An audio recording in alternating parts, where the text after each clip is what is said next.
Nah, 2025 itu 2.841 penerima beasiswa. Pegawai pun ASN ya. ASN itu ada PNS, P3K, P3K Perwatu. Itu wajib. Oke. Wajib sekolah. Yang belum S1, S1. Yang sudah S1, S2.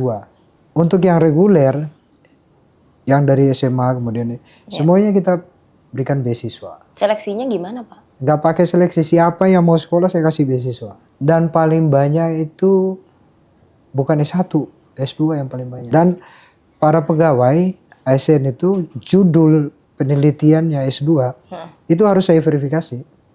Oke. Harus saya setuju. Jadi sebelum ke dosen ke Bapak dulu. Ya harus saya ke saya dulu. Oke.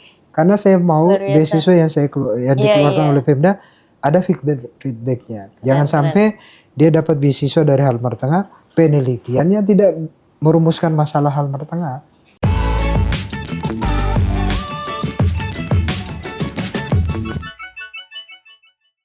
Halo Sobat Kompas.com, selamat datang di Nusaraya dan kali ini bersama saya Jessica Emanuela. Nggak sendiri hari ini, ditemenin juga sama Bupati Halmahera Tengah, Bapak Ikram. Apa kabar Bapak? Alhamdulillah, kabarnya baik, sehat. Terima kasih loh Pak sekali lagi menyempatkan untuk datang ke sini, padahal sibuk ya. Pasti ya Pak, Bapak Ikram ya. Iya, oke. Bapak mungkin kita langsung lanjut aja. Bapak Bupati kan sebelum jadi Bupati Halmahera Tengah nih, Bapak sebenarnya dulunya itu sebagai Bupati Halmahera Tengah gitu ya Pak ya. Iya betul. Pengalaman itu memberi gambaran apa soal tantangan yang sekarang ada gitu Pak di Halmahera Tengah? Saya memang pernah berada di daerah, pernah bekerja di daerah dan bahkan pernah bertugas di suatu kecamatan di Maluku Utara. Kemudian karena karir birokrasi, akhirnya saya melompat dari kecamatan, kabupaten, provinsi dan melompat ke pusat. Begitu ditugaskan ke daerah, tentunya kita punya perspektif yang berbeda dengan bupati yang berada di daerah. Dan karena saya bekerja di pusat secara nasional dan juga pernah punya pengalaman berada di Provinsi Bali, kemudian di Provinsi NTT, sehingga pengolahan pemerintahan daerah bagi saya bukan hal baru. Tetapi perspektif untuk melihat permasalahan di daerah kami lebih tajam. Kenapa? Karena kami pernah bekerja dari kecamatan, kabupaten, provinsi, bahkan di 2 provinsi sebelumnya dan akhirnya berada di pusat di Kemenko Kemaritiman. Saya sebagai asisten deputi pengolahan perikanan tangkap. Tapi sebelumnya saya berada di Kementerian Kelautan Perikanan di Direktorat Jenderal Kelautan Pesisir dan Pulau-Pulau Kecil.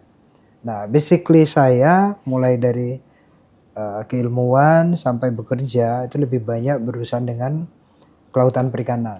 Nah, kebetulan Halmahera Tengah luas wilayahnya juga lebih besar dari luas lautnya lebih dari luas daratan. Nah, tapi permasalahan utamanya adalah permasalahan yang berada di darat. Kenapa? Karena disitulah populasi penduduk, kemudian permasalahan sosial, ekonomi dan semuanya itu terakumulasi di dalam wilayah Kabupaten Halmahera Tengah. Dan Kabupaten Halmahera Tengah ini dia berada di pulau daratan atau di daratan luas di daratan Halmahera yang berbatasan dengan sebelah selatannya dengan Halmahera Selatan, kemudian daerah perbatasan wilayah timur dengan Kabupaten Halmahera Timur. Nah, dan juga berbatasan dengan Kota Tidore Kepulauan. Jadi saya setiap hari kalau balik dari Ternate atau dari Weda ke Ternate melintasi Kepulauan Tidore. Seperti itu. Jadi perspektif melihat permasalahan di Kabupaten Halmahera Tengah, kita coveragenya lebih cermat, lebih detail.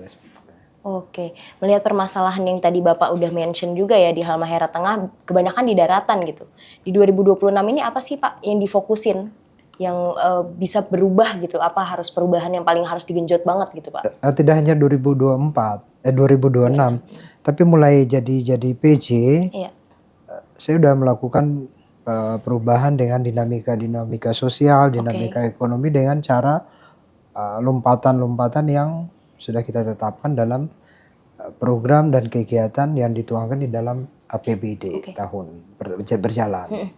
Nah, yang pertama begitu saya masuk di Halmar Tengah, tingkat pertumbuhan kita sangat tinggi. Pada 2022 itu 106. Sangat tinggi. Tetapi apakah pertumbuhan itu inklusif apa tidak? Merata apa tidak? Nah, kita petakan itu semuanya. Kemudian potensi pendapatan daerah itu menjadi barometer kapasitas fiskal di daerah. Walaupun banyak dana transfer karena kita memiliki industri pertambangan dan hilirisasi nikel. Pertumbuhan yang tinggi, tetapi apakah dirasakan oleh masyarakat apa tidak? Jangan-jangan hanya trigger industri pertambangan dan hilirisasi nikel hanya trigger saja untuk jadi prime mover pertumbuhan ekonomi. Nah, di situ kan ada selain pengolahan, selain ada penggalian atau pertambangan, juga ada perikanan, kehutanan, perkebunan dan kelautan. Ini juga salah satu sumber pendapatan ekonomi dan itu menjadi prime mover untuk ekonomi lokal. Itu gimana? Ada strategi nggak dari Bapak supaya merata gitu Pak? Nggak ada daerah yang ketinggalan gitu pertumbuhan ekonominya? Nah, kita di sana ada 10 kecamatan. Kemudian dari 10 kecamatan ada 61 desa definitif dan 11 desa persiapan. Nah, jadi totalnya ada 72 desa. Kan kita harus jaga nih. Harus jaga dengan tingkat pertumbuhan yang tinggi. Memang trennya tidak naik, nurun. Nah, dari 2022 106, kemudian sekarang ini saya kemarin di bulan November kerjasama Kemendagri dengan Tempo, Halmar Tengah mendapatkan penghargaan daerah dengan tingkat pertumbuhan tertinggi dan merata. Nah, pemerataan inilah yang menjadi lompatan saya saat itu. Kita punya APBD yang cukup besar, tetapi saya harus menggerakkan ekonomi ini tidak hanya digerakkan oleh industri pertambangan dan hilirisasi nikel. Untuk menjaga stabilitas ini dan inklusif, yang pertama saya harus menjaga stabilitas atau pengendalian inflasi. Nah, alhamdulillah sampai saat ini Halmar Tengah itu inflasinya baik month to month, year to year itu tetap di angka 0, inflasinya sangat terkendali. Nah, kemudian karena inflasi ini menyangkut dengan stabilitas harga, dengan stabilitas harga kan kemampuan masyarakat, willingness to pay-nya masyarakat untuk mendapatkan bahan konsumsi. Nah, caranya bagaimana? Saya membuat kebijakan terkait dengan supporting terhadap kualitas hidup masyarakat. Yang pertama, saya naikin TPP atau tungkin, tambahan pendapatan pegawai. Saya naikin di 2023, pegawai golongan 2 mendapatkan TPP atau tungkin 6,2 juta. Itu ini semua ya Pak ya? Semua. Kemudian golongan 3 itu 7 juta. Nah, dan saya memberikan insentif pada masyarakat dalam bentuk yang pertama membebaskan seluruh biaya perawatan dan pengobatan kesehatan. Ini udah berjalan kan ya Pak ya? Udah jalan. Sampai sekarang ini sudah masuk 3 tahun. Kemudian pendidikan gratis. Nah, selain itu saya bangun rumah layak huni untuk masyarakat yang saya tidak kategori MBR, saya masyarakat berpenghasilan rendah. Tetapi rumah yang tidak layak huni itu kita bangun baru. Tapi ada persyaratannya. Yang berikutnya saya berikan insentif kepada ibu hamil, ibu menyusui, mendapatkan insentif kehidupan sebesar 1 juta selama 15 bulan. tunjangan untuk makanannya supaya bergizi gitu itu ya sudah. Pak ya? Saya yang tidak bisa dibeli adalah beras. Oke. Dia boleh beli lipstick, boleh beli sampo, beli sabun mandi, semuanya untuk kesehatan dirinya. Ya. Oke. Tapi Pak, ini masih ngomongin pertumbuhan ekonomi ya. Kan dari pertumbuhan ekonomi yang sangat pesat ini masih ada nih beberapa desa atau wilayah di Halmahera Tengah gitu yang masih kategorinya miskin ekstrim gitu. Ini menurut Bapak permasalahan utamanya apa sih? Kenapa Sebenarnya masih gini bisa ya, kita perlu melihat ada 14 kriteria kemiskinan. Oke.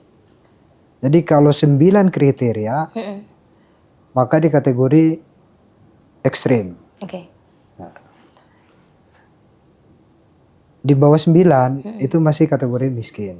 Oke. Nah, di Halmahera Tengah itu ada kriteria tidak miskin, miskin dan ekstrim. Oke.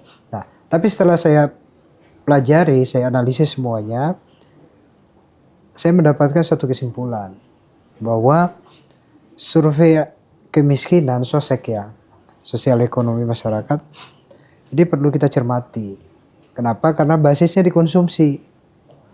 Misalnya saya diet. Tapi kalau ditanya oleh seorang enumerator, surveyor bahwa Bapak makan berapa kali? Atau berapa jumlah volume kalori konsumsinya? Nah, kalau kita jawab dengan jumlah kalori yang kecil, yang sedikit, atau karena orang diet ya bisa dia kategori miskin. Seperti itu, karena basisnya adalah konsumsi. Nah, saya memberikan insentif ibu hamil, ibu menyusui, kemudian janda atau orang tua tunggal. Orang tua tunggal itu adalah kategori seorang ibu yang suaminya tidak produktif secara ekonomi. Gitu ya. Nah, itu kita berikan insentif 500.000 per bulan. Angka pengeluaran kemiskinan itu 600.000 per bulan. Ya, kita nyangga adalah 500.000. Kemudian disabilitas. Oke. Disabilitas ini tidak terkait dengan penanganan kemiskinan. Tetapi ini adalah tugas negara. Sekarang sudah diatur oleh undang-undang bahwa anak yatim. Nah, makanya anak yatim kita ngasih insentif 500.000 per bulan. Kemudian disabilitas 500.000 per bulan. Lansia itu tadinya 65 tahun ke atas. Saya tarik mundur ke 60 tahun. 60 tahun ya? 60 tahun itu tidak kategori dia seorang pensiunan PNS, TNI Polri mendapatkan insentif 500.000 per bulan. Di tahun 2026 saya nambah anggaran sebesar 9 miliar untuk kebutuhan token listrik masyarakat rumah tangga yang kategori kapasitas listriknya 900 kVA. Oke. Nah, ini saya lakukan kebijakannya, uangnya naruh di desa. Oke. Nah, sehingga setiap bulan, tapi kami di sana pendekatannya adalah pendekatan tahapan. Tahap 1, tahap 2, tahap 3, tahap 4. Tahap 1 itu di desa selama 3 bulan. Jadi per 3 bulan itu perputaran uang di desa itu tinggi sekali. Itu dari insentif. Kemudian semua proyek itu basisnya zona.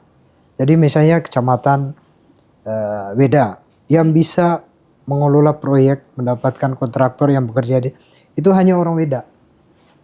Nggak boleh dari luar. Supaya uangnya tidak kemana-mana. I see. Weda Selatan. Nah, 70% kontraktornya harus orang Weda Selatan. Supaya dirasakan sama uangnya masyarakat di situ, sini ya uangnya gitu di situ. Ya. Nah, saya tidak terlalu senang apabila uangnya keluar. Nah, misalnya pegawai IWIP ya, ada sekitar 200.000 termasuk outsourcing. Mereka bekerja di industri pertambangan dan hilirisasi nikel. Tidak hanya di perusahaan IWIP ya. Ada juga industri pertambangan lain, perusahaan pertambangan lain seperti yang PDGB, ada di Weda Utara, terutama di Weda Tengah. Mereka kan para pekerja pendatang, uangnya dikirim keluar. Jadi setiap bulan bisa kita trace, diperbankan uang keluar dari Halmahera Tengah itu cukup besar. Nah, dan itu tidak membuat ekonomi kita bagus. Income-nya dapat di daerah, tetapi belanjanya di luar. Nah, ini yang saya naikin TPP-nya pegawai, memberikan insentif masyarakat sehingga uangnya tertahan. Si pegawai saya berikan TPP golongan 2 aja 6,2 juta. Itu rutin dan kontinu. Tidak pernah tertahan selama beberapa bulan enggak. Saya sangat prioritas. Karena apa? Itulah cara saya untuk meningkatkan konsumsi. Belanja konsumsi. Nah, itulah yang membuat ekonomi Halmahera Tengah tidak hanya tingkat pertumbuhannya tinggi, tetapi lebih merata. Dan ada di desa. Ya. Benar juga sih Pak, since Bapak udah mention Halmahera Tengah tuh emang banyak tambang nikelnya ya.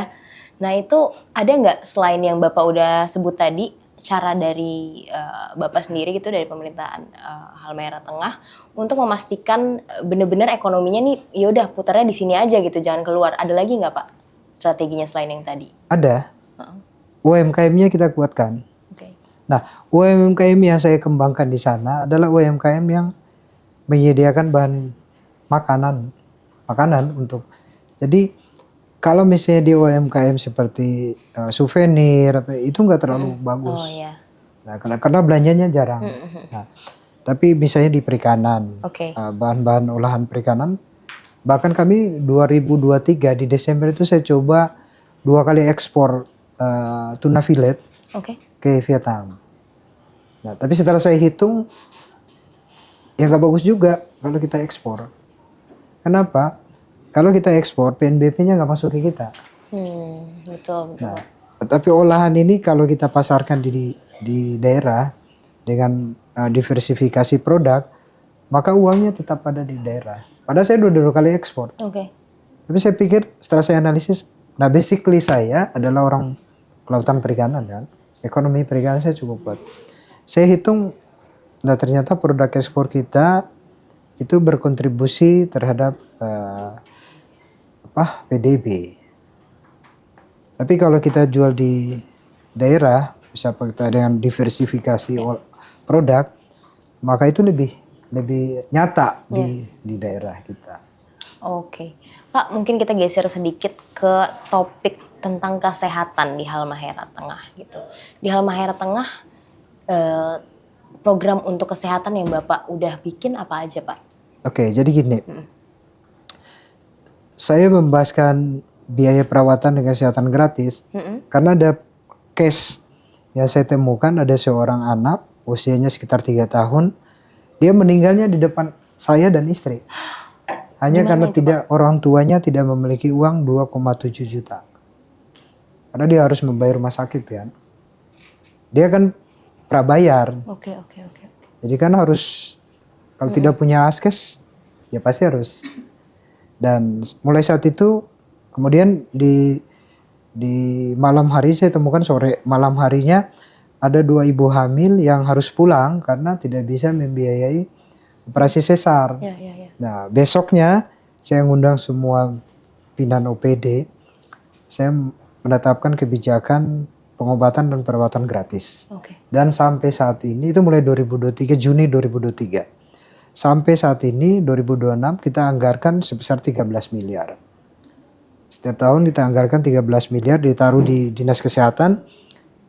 Setiap masyarakat yang berobat di puskesmas, kemudian di RSUD Weda, semuanya dibayar oleh Dinas Kesehatan. Jadi uangnya tidak kemana-mana.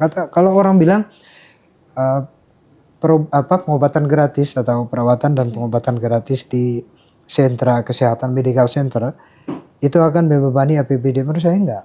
Kenapa? Saya taruh 13 miliar di Dinas Kesehatan, kemudian dipakai oleh RSUD untuk, jadi seorang pasien invoice pembayaran kesehatannya, perawatannya ke Dinas Kesehatan. Dinas Kesehatan yang bayar ke RSUD. Uang itu menjadi PAD. Dan uang itu tidak kemana-mana. Kecuali dia dirujuk. Nah, karena dia dirujuk, itu pun dibiayai oleh pemerintah daerah. Jadi yang ber-KTP dan NIK Halmahera Tengah, NIK Halmahera Tengah itu kodenya 8202. Pemegang KTP dengan NIK 8202, jangankan di Ternate ya, dia berobat di Jakarta pun itu dibiayai oleh pemerintah daerah. Bahkan kalau dia meninggal, diberikan santunan 5 juta dan biaya pemulangan jenazah sampai ke rumah duka dibiayai oleh pemerintah daerah. Oke, luar biasa. Pak, ada juga info yang Jessica dapat itu prevalensi stunting di Halmahera Tengah itu udah turun kan ya Pak ya, luar biasa. Ini gimana Pak strategi dari Bapak supaya bisa terus ditekan gitu Pak? Nah jadi saya pelajari juga stunting itu kan tidak hanya ukuran pendek. Kalau ukuran pendek kan saya stunting, Mbak Jessica juga bisa stunting. Kecuali ini orang mau modern. Nah, jadi cara mengukur morfometriknya, petugas gizi di puskesmas mengukur morfometrik kan ukuran ya, panjang dan.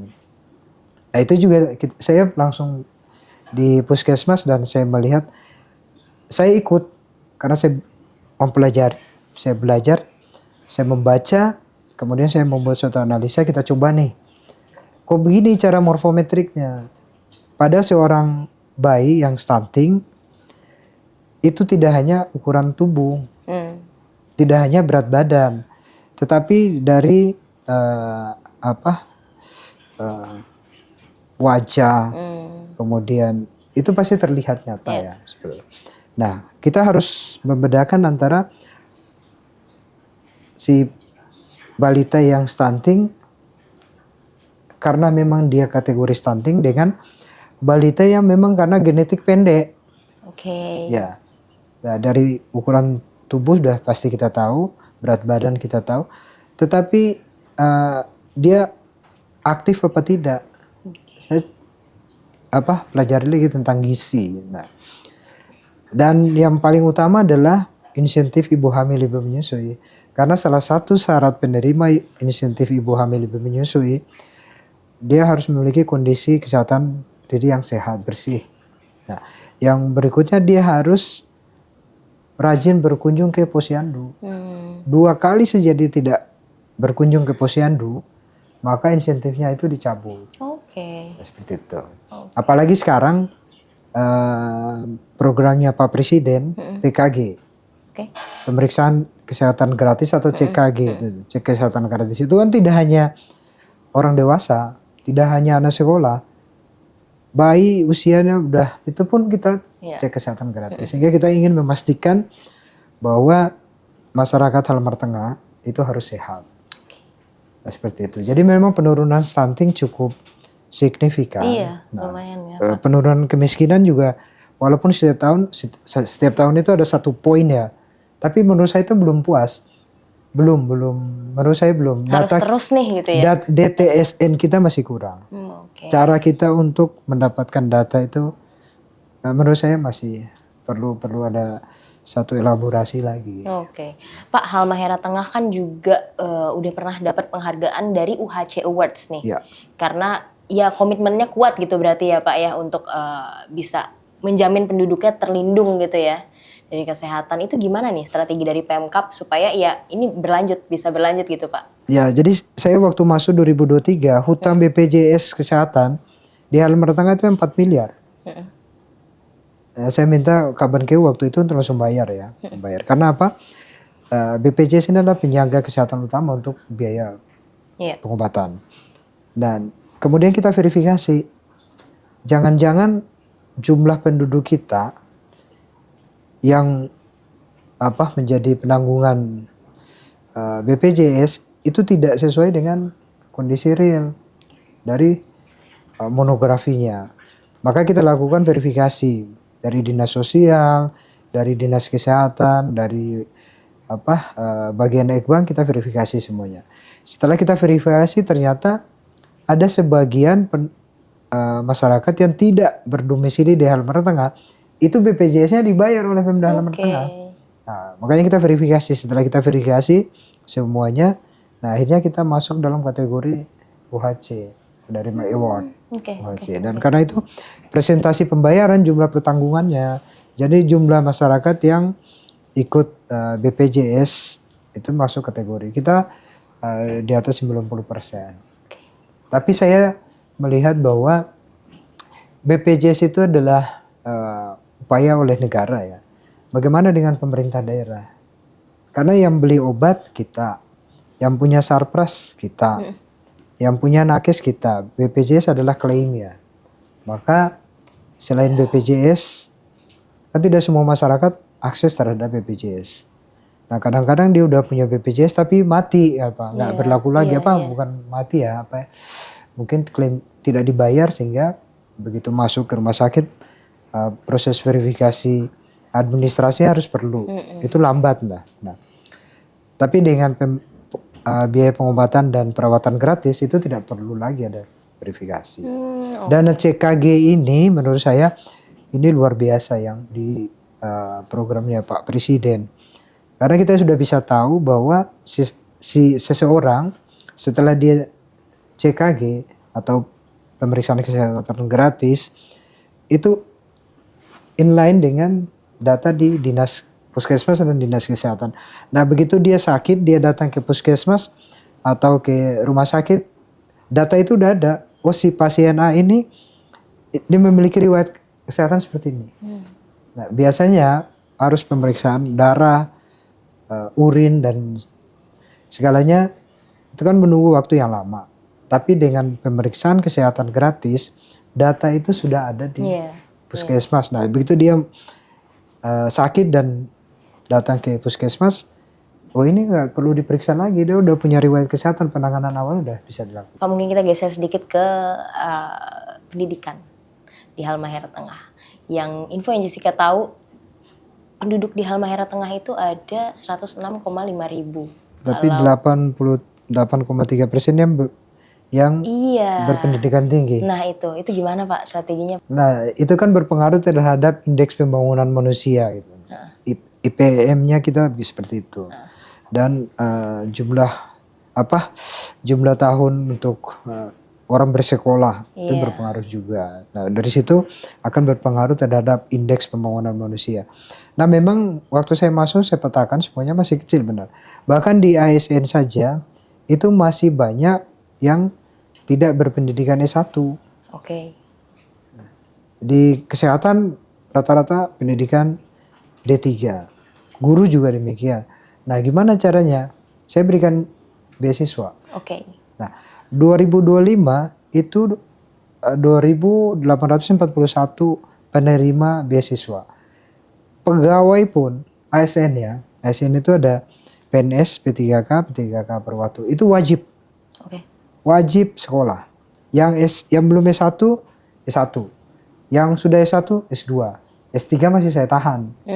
Kenapa? Karena waktunya cukup panjang. Nah, untuk yang reguler, yang dari SMA kemudian semuanya kita berikan beasiswa. Seleksinya gimana Pak? Nggak pakai seleksi, siapa yang mau sekolah saya kasih beasiswa. Berarti siapapun, nggak pakai syarat? Kecuali dia tidak memiliki KTP dengan NIK 8202. I see. Karena basisnya adalah NIK. Karena NIK itu adalah plat nomornya. Kalau di Maluku Utara kan plat nomor DG, kodenya DG. Nah biasanya di sana dari Sulawesi Utara masuk tuh kan DB. Nah KTP itu 8202 itu adalah KTP-nya Halmahera Tengah. Artinya orang itu pertama kali dia membuat kartu tanda penduduk, kependudukan, pendaftaran kependudukan itu di Halmahera Tengah. Nah, jadi ada syarat-syarat tertentu. Itu penerima beasiswa. Dan paling banyak itu bukan S1, S2 yang paling banyak. Oh, luar biasa ya. S2 yang paling banyak. Oke. Dan ini sudah yang 2024, 2025 semenjak saya PJ itu udah saya, salah satunya ini Pak Kabak Humas yang pertama wisuda S2-nya. Dia grupnya dia nih. Luar biasa. Nah ini sudah ada grup kedua yang kemarin wisuda. Nanti mungkin setelah Lebaran itu ada berapa grup lagi yang wisuda. Dan para pegawai ASN itu judul penelitiannya S2 itu harus saya verifikasi. Harus saya setuju. Jadi sebelum ke dosen ke Bapak dulu. Ya harus saya ke saya dulu. Karena saya mau beasiswa yang dikeluarkan oleh Pemda ada feedbacknya. Jangan sampai dia dapat beasiswa dari Halmahera Tengah, penelitiannya tidak merumuskan masalah Halmahera Tengah. Jadi walaupun dia udah seminar proposal, kalau belum saya CC, saya suruh rubah judulnya. Ganti gitu ya Pak. Kecuali yang reguler yang non ASN. Silakan saja dia. Baik, oke. Kalau kita ngomongin pendidikan pasti nggak jauh dari SDM ya Pak yang ada di Halmahera Tengah. Ini ada nggak sih strategi Bapak supaya, kalau tadi kan pendidikan, dikasih beasiswa dan lain-lain sebagainya. Kalau SDM-nya gimana supaya mereka tetap mau ada di situ dan ngembangin Halmahera Tengah gitu Kalau Pak? saya sih nggak melihat itu ya. Karena saya orang Maluku Utara yang merantau ke ke pusat. Saya prinsipnya begini ya. Lebih baik orang itu dia bermanfaat bagi banyak orang daripada dia hanya bermanfaat di sebagian orang. Kalau dia berhasil karena pendidikannya bagus, berkualitas dan dia menjadi orang hebat, kenapa harus di Halmahera Tengah? Kenapa dia tidak di Jakarta, di mana-mana gitu loh. Bahkan ke luar negeri, keinginan saya dia harus ada di luar negeri sana. Jadi dia bermanfaat bagi banyak orang. Beda lagi kalau dia ingin mengabdi di Halmahera Tengah. Bahkan saya ada mahasiswa S1, S2 yang di Jakarta, di luar Maluku Utara lah. Sebenarnya kalian gak usah pulang. Cari pacar, istri, atau suami. Orang sana aja gitu ya. Orang Jakarta, orang di sini, luar Maluku Utara. Supaya kalian jadi orang yang hebat. Nah, saya bukan berarti saya ekspektasinya tinggi ya. Tetapi saya merasa bahwa sebagai manusia, kita harus bermanfaat bagi siapa saja. Jangankan manusia, tumbuhan dan hewan pun harus kita bermanfaat bagi tumbuhan dan manusia. Oke, luar biasa. Tapi nanti kalau ditanya orang mana? Orang Halmahera Tengah. Jadi gitu bahkan saya kan mikir gini ya, orang Maluku Utara itu jarang berkompetisi ya. Nah, jangan sampai kita suatu saat ini datang dirjen, direktur, Bapak dari mana asalnya? Dari Manado, dari Maumere. Kok dari Halmahera Tengah, dari Maluku Utara mana? Seperti itu. Nah, saya pernah melalui itu semuanya. Makanya saya ingin saya ingin bahwa tidak seperti saya. Karena hanya saya saat itu ada beberapa teman juga yang hijrah ke Jakarta untuk mencari karir yang ini. Nah, dengan pendidikan yang bagus nantinya anak-anak Halmahera Tengah ya bisa berkarya di luar. Tidak harus kembali ke daerah. Oke, Pak, salah satu sektor yang paling besar juga ini kan pariwisata nih ya. Salah satunya gitu di Halmahera Tengah. Ini kira-kira kalau tadi kan keseluruhan Pak, SDM-nya tuh. Kalau ini pariwisata kan sebenarnya yang ngelola kan harus SDM dari Halmahera Tengah kan. Kalau dari saya sih, tapi kalau menurut Bapak seperti apa? Enggak juga. Memang pendidikan itu yang bisa merubah semuanya itu adalah pendidikan. Kita tanya di Bali, apakah yang mengelola orang Bali juga? Iya sih, benar, betul. Enggak juga. Nah, di sana punya potensi pariwisata tuh ada di wisata Kars. Ada Boki Maruru di situ. Dan itu kita jaga terus itu. Kita jaga dan di situ sudah kita usulkan ke pemerintah pusat melalui pemerintah provinsi untuk penetapan geosite. Tadinya mau ditetapkan wisata yang lebih masif, tapi saya nggak mau. Kenapa ini? Karena Kars, maka dia harus paling tidak dia premium lah. Ya, sama kayak Labuan Bajo kan, kalau wisatanya lebih masif inklusif bahaya juga. Maka dia tetapkan dengan status premium supaya nilainya, value-nya tinggi, tetapi jumlah orang juga tidak banyak. Nah, selain itu ada wisata yang bisa kita kembangkan di wilayah Patani, ada Pulau Mor, ada Pulau Sayafi, Pulau Liwo, dan luar biasa. di Pulau GB. Sebenarnya di GB itu ada lapangan golf peninggalan PT Antam. Nah, tapi kan jalur transportasi. Nah, saya pingin karena saya pernah mengelola wisata perairan, wisata alam perairan. Saya pernah jadi kepala balai konservasi dan itu pengalaman saya mengelola kawasan konservasi dan wisata alam perairan di beberapa dan bahkan destinasi wisata yang terbaik di Indonesia. Dan pengalaman itu sekarang mau kita kembangkan. Hanya saja pariwisata itu tidak bisa dibangun oleh pemerintah daerah. Kata siapa pemerintah daerah bisa membangun pariwisata? Nggak bisa. Yang bisa bangun pariwisata itu adalah investasi. Maka basisnya adalah industri. Saya udah mengelola Suaka Alam Perairan Raja Ampat, Suaka Alam Perairan Waigeo sebelah barat, Laut Sawu 3,35 juta hektar, Kapoposang di Pangkep Sulawesi Selatan, Laut Banda, Padaido di Biak. Itu saya pernah mengelolanya, pernah jadi kepala balainya. Dan saya melihat bahwa cara mengelola pariwisata harus industri. Karena dengan industri aksesnya transportasinya semuanya, energi listriknya semuanya, air bersihnya. Nah ini sudah kita mulai kembangkan untuk di Pulau Mor dan Pulau Sayafi serta Pulau Liwo. Itu 3 pulau. Saya udah di Pulau Mor belum sih, tapi Pulau Liwo, Pulau Sayafi saya udah diving di situ. Ya saya udah tahu. Saya juga mau dong Pak. Nanti kapan-kapan. Saya mampir ya ke Halmahera Tengah. Halmahera Tengah. Di Pulau Sayafi. Pariwisata di sana. Di Pulau Sayafi. Ya boleh, siap. Nanti tinggal bilang sama produser saya supaya saya boleh. Ya kita nanti mau kerja sama nih. Siap boleh. Padahal di sana jadi kita gini ya.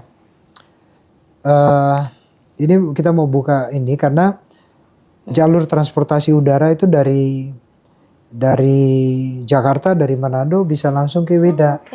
Dan di situ international flight juga bukan international flight ya. Bandara dengan pesawat Boeing dan Airbus juga bisa landing di situ. Dan ini hampir setiap hari rutin. Manado, Cekel Weda, Manado. Luar biasa. Nah ini kalau sudah bisa kita kembangkan maka akses wisatanya lebih mudah. Betul Pak. Tapi target dari Bapak sendiri gimana supaya ini pariwisata dan UMKM ini bisa jadi porosnya gitu, bisa menyejahterakan masyarakat di Halmahera Tengah. Saya juga pernah mengelola Taman Wisata Perairan Laut Banda.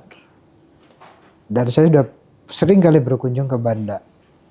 Di Banda itu masyarakatnya sama seperti Halmahera Tengah. Tapi di situ backpackernya banyak turis dari luar dan mereka nyaman di situ. Nah, karena kekhawatiran orang jangan sampai wisatawan datang terganggu struktur sosialnya di situ. Nah, saya pikir itu bukan sebuah masalah ya. Masalah yang utama adalah ketersediaan transportasi. Begitu akses transportasi terbuka, itu akan cepat sekali. Luar biasa. Nah, penyangganya itu ada di Kota Ternate. Nah, di Kota Ternate kalau mau ini kan pintu masuk gate ya. In gate-nya di situ. Nah, kalau in gate-nya juga aksesnya ke situ, makanya saya mikir setelah Bandara Cekel Weda itu udah komersial, pasti pariwisata kita akan maju, akan terbuka. Nah bahkan orang Manado pasti berwisata ke situ, akses transportasinya pakai Superjet Boeing 737, kemudian ada ATR Wings. Pak ini terakhir aja nih Pak, nggak kerasa kita udah 40 menit kita udah ngobrol-ngobrol ya Pak ya. Pak, apa kira-kira legacy yang ingin Bapak tinggalkan selama masa kepemimpinan Bapak, dan juga harapannya apa untuk masyarakat Halmahera Tengah? Legacy saya, menurut saya semua orang pasti ingin punya legacy ya. Tapi yang menilai legacy itu kan masyarakat. Saya nggak bisa menilai legacy saya. Legacy saya tuh ada yang pertama, pertumbuhan ekonominya baik dan inklusif. Yang kedua, masyarakat tidak terbebani dengan biaya pendidikan. Masyarakat tidak terbebani dengan biaya kesehatan. Nah, birokrasi yang kuat, berintegritas, ASN sejahtera dan jujur. Nah, kemudian Halmahera Tengah selalu menjadi terbaik. Paling tidak kriteria-kriteria yang ditetapkan oleh pemerintah pusat kita bisa masuk lah seperti itu. Terutama program Pak Presiden. Saya sebagai kepala daerah malu Pak Presiden memberikan makan bagi ibu hamil, ibu menyusui, lansia, anak-anak sekolah. Terus kita orang daerah bikin apa? Tuh, malu lah gitu ya. Nah, tapi itu tanggung jawab kita semuanya. Makanya MBG makan bergizi gratis. Kemudian sekarang ini kita ingin memperkuat insentif kita udah ada nih di desa. Kalau ditambah dengan Koperasi Merah Putih, ini Soko Guru dan ekonomi di desa ini jalan, maka pertumbuhan itu akan naik dengan sendirinya, mulai dari insentif kita, kemudian dengan koperasi ini menjadi prime mover ekonomi di desa. Oke, luar biasa Pak. Terima kasih banyak Pak. Apalagi Ini kamu udah sih Pak sebenarnya ya. Mungkin nanti kita lanjut lagi di nextnya kali Bapak mampir ke sini lagi ya. Jadi gini, ya. Kalian kan Kompas nih kan, survei Kompas. Jadi kalau kita ngomong-ngomong kayak gini, Balia, dia. Kalau kita survei kayak ngomong-ngomong kayak gini, sementara realnya kan di lapangan ya. Nanti datang Pak, pasti Pak. Datang juga ke sana. Boleh. Ini semua catat Jadang. Oke. Kuntua peana ini. Oke Bapak, sekali lagi terima kasih udah ngobrol-ngobrol sama Jessica di Nusaraya kali ini. Semoga visi misinya juga ke depannya bisa lancar, bisa terlaksana semuanya Bapak Ikram ya. Oke, sahabat kompas.com, terima kasih sudah menyaksikan Nusaraya pada siang hari ini. Salam Nusaraya, semangat Bhinneka Indonesia Raya.